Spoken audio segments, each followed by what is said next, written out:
The world often presents ambitious women with a false choice, as if there's a fork in the road.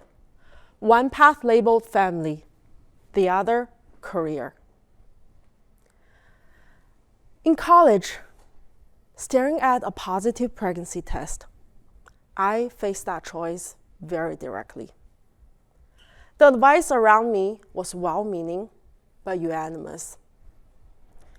You are so young. Think of your future. You can't do both. Well, I chose my miracle baby, and I chose my career. And the irony? Parenting didn't slow down my leadership journey. It has helped me become a better leader. I call this the mirror effect. Parenting is a relentless mirror. It reflects everything back at you, reflecting your character, your tone, your blind spots. It is the most powerful leadership accelerator that we don't talk about. Your children don't just listen to what you say. They watch you. They reflect who you are. Just the other day, I was reviewing filings, deep in my concentration, and all of a sudden, I heard my daughter shouting, "Get out of my room!" She sounded so stressed. I rushed into the hallway, switched into my chief household officer voice. "Lena, stop yelling at your brother. Talk nicely to him. And Ibrahim, knock before you enter. Boundaries." I thought I handled it pretty well. Until I saw their faces. They weren't reflective, they weren't inspired, they were just compliant. And at that moment, I saw myself in the mirror. How does my voice sound like when I'm stressed? How much pressure am I passing on to them just because I can? Later that day, I saw Lena was playing with her dolls. Guess what? Her dolls never relax. They're always working. One doll was typing on the laptop and talking to the others. Hurry up, we have a very, very important meeting." And I just stood there, oh no. Leadership lesson 1, you don't teach what you say, you teach what you model. The mirror doesn't just reflect who you are, it also forces you to decide who you are becoming. Once I understood that, I stopped fighting the chaos and started to learn from it. Some of my best leadership trainings are from the smallest moment, like bedtime.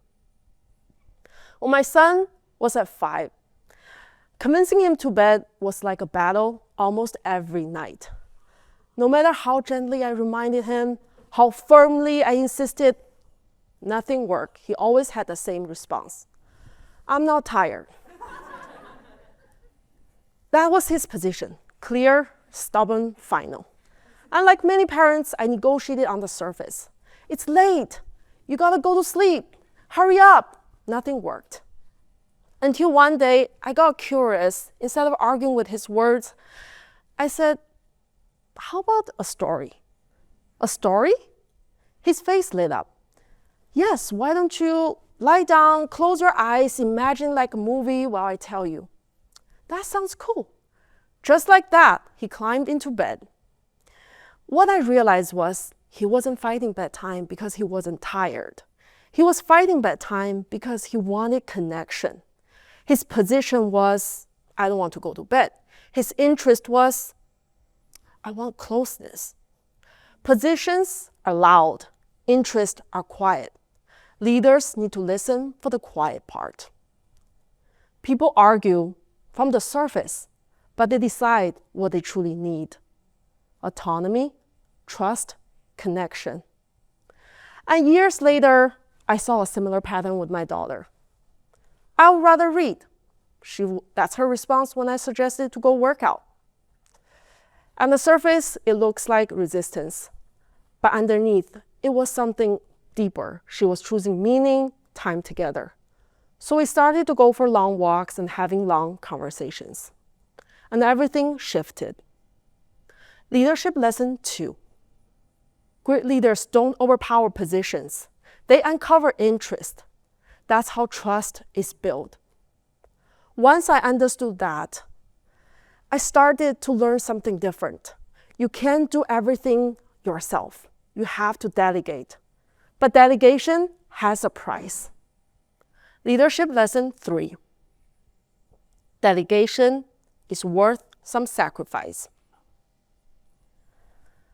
My kids started to help me unload dishwasher since they were 6. Until one morning, you hear it. Crash! The sound of a plate hitting the floor. In that moment, you have 2 choices: control or development. I'm not going to lie to you. My first instinct is to rush in, take over. It's easier, it's faster, and it feels good to be needed.